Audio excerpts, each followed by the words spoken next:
देखो, कोई भी चीज़ आती है कहीं ना कहीं हमेशा कोई अच्छा काम करते करते गलती किसी से होती है। उसके लिए अगर कोई समय रहते अगर कोई हमें उसका पता लगता है तो सुधार करना अनिवार्य है। हमारे लिए अच्छा है कि अगर समय रहते हमें इस चीज़ का पता लगे 100% हम जनता की सोच के अनुसार काम करेंगे। जहाँ जहाँ कोई विकास में कोई छोटी मोटी कमी रही उसको भी हम पूरी करेंगे। ये बार बार ये आरोप लगते रहे अंदरूनी तौर पर कि कहीं न कहीं कांग्रेस जो प्रत्याशी थे उनका भाजपा से गठबंधन रहा और उसका फायदा मिला। ऐसा कुछ नहीं है, सब लोग फालतू की अफवाह फैलाते हैं। भारतीय जनता पार्टी इतनी बड़ी पार्टी की किसी से गठबंधन करने की कोई आवश्यकता नहीं है। बिहार विधानसभा चुनाव का परिणाम अब आ चुके हैं। वहाँ एनडीए ने, गठबंधन ने काफ़ी हम कहें तो सीधा बहुमत हासिल किया है, लेकिन अंता की जो चुनाव है, जो उपचुनाव था, वहाँ भाजपा की हार है। हमारे साथ बात करने के लिए मौजूद हैं पीएचडी मंत्री कन्हैयालाल जी चौधरी। देखिए, बिहार चुनाव के अंदर तो जो जीत हुई है उससे आप काफ़ी खुश नजर आ रहे हैं सारे, क्या कहेंगे? मैं तो बिहार की जनता को तहे दिल से बहुत बहुत धन्यवाद देता हूँ। उन्होंने हमारे देश के यशस्वी प्रधानमंत्री मोदी जी ने जो विकास की जो गंगा बहाई, देश को विश्व के अंदर चौथे स्थान पे हर सेक्टर में लेके आए और उन्होंने आगे बिहार के भविष्य को देखते हुए वहाँ पे पूरा बहुमत नहीं ऐतिहासिक जीत दर्ज करा, इसके लिए धन्यवाद। और आपने अभी कह रहे थे कि अंता के लिए, तो वास्तव में अंता के अंदर ये हमारे सोचने बिंदु कहीं ना कहीं हमसे कोई कमी रही है।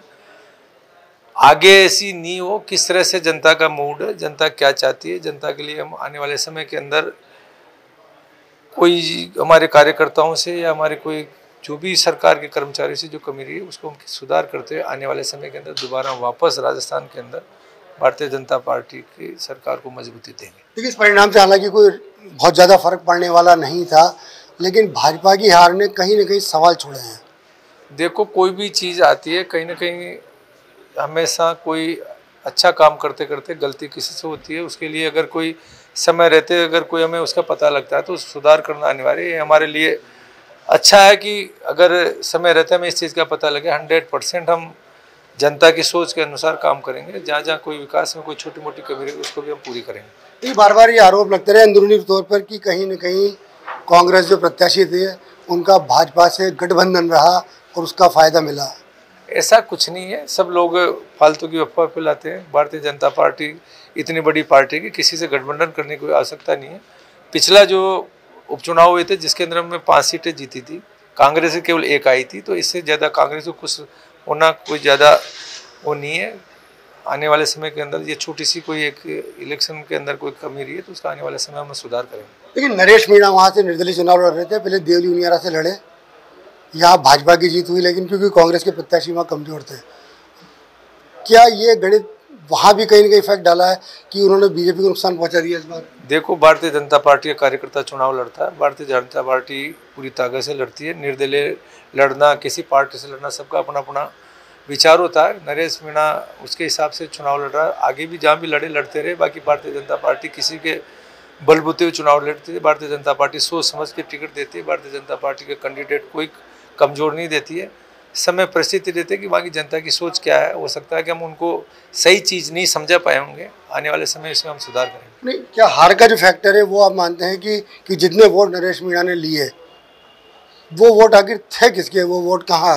देखो, इसके लिए हमारे शीर्ष नेतृत्व तो इस पे मंथन कर रहे हैं कि कहाँ पे हमसे त्रुटि हुई है, कहाँ पे हमारा जो वोट था, जो हमारा भी गया है, कांग्रेस का गया है, क्या चीज़ कहीं ना कहीं तो कमी रही है, उसके अंदर विश्लेषण करेंगे। 100% आने वाले समय में इस गलती का सुधार करेंगे। बिहार चुनाव को लेके, क्योंकि जिस तरह एनडीए ने वहाँ बहुमत हासिल किया है, कांग्रेस फिर कहीं ना कहीं कुछ चीज़ लेके आएगी, क्या कहेंगे इसको लेके? कांग्रेस हमेशा ही, चाहे कर्नाटक में वो जीते तो ईवीएम हम खराब नहीं बताते, और जहाँ पे उनको बुरी हार मिलती है तो कोई ईवीएम की बात करते हैं, एसआईआर की बात करते हैं।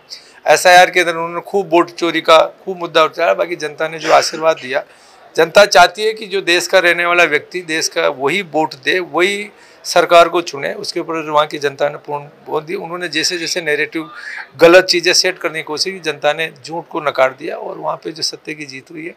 आने वाले समय के अंदर ये सारी प्रक्रिया पूरे भारत के अंदर चल रही है, राजस्थान के अंदर ये प्रक्रिया चल रही है। मैं तो यहाँ सभी यहाँ के जो वैध मतदाता है, जो यहाँ के नागरिक, उनसे कहना चाहता हूँ कि सब इस एसआईआर प्रक्रिया में भाग लेते हुए अपना मत जुड़ाए, जिससे हम मत से वंचित नहीं रहे। देखिए, अंत चुनाव में जो सुमन मोरपाल सुमन हारे, उसके लिए कहते हैं कि वो गरीब प्रत्याशी थे, भाया पैसे वाले थे, तो क्या गरीबी चुनाव का हार का कारण बनी कोई?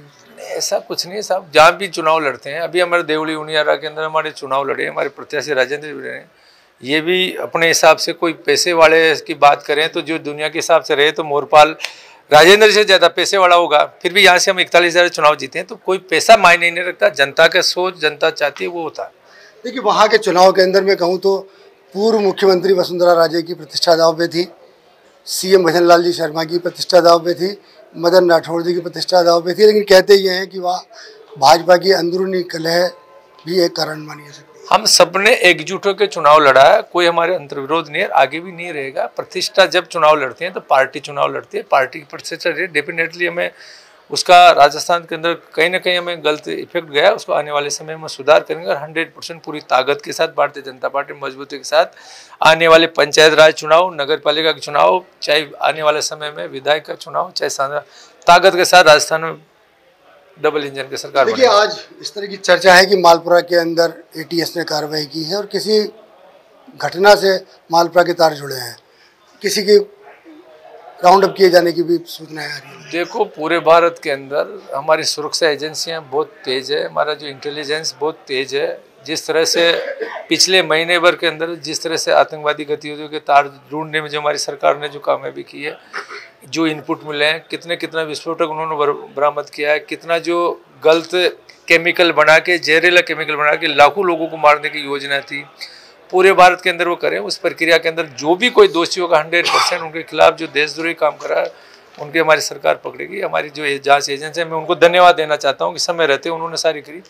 और जहाँ तक आप सब लोगों ने भी देखा है कि जो वहाँ पे दिल्ली में बम ब्लास्ट हुआ है, तो वो उनकी जल्दबाजी के अंदर जिस तरह से वो बग के जा रहे थे, उनको लग रहा था कि पीछे एनआईए लग रही थे और उससे स्टोर। बाकी समय रहते राजस्थान ने, पूरे भारत की जनता ऐसे जो अधिकारी है जो अंडरग्राउंड रहते हुए जब हम लोगों की जान की सुरक्षा के करते हैं, देश को आगे बढ़ाने का, उनको हम सब सैल्यूट करते हैं और आगे भी ईश्वर से प्रार्थना करते हैं और ताकत दे और हमारा देश और ज़्यादा सुरक्षित रहे। आखिरी सवाल ये कि देखिए बार बार चर्चा होती है कि मंत्रिमंडल का पुनर्गठन या विस्तार, बार बार चर्चा होती है, हर बार आप ये कहते हैं कि वो सीएम साहब का विशेषाधिकार है। क्या लगता है कि अंतर चुनाव में जो हार हुई है इसके बाद अब कुछ परिवर्तन होगा?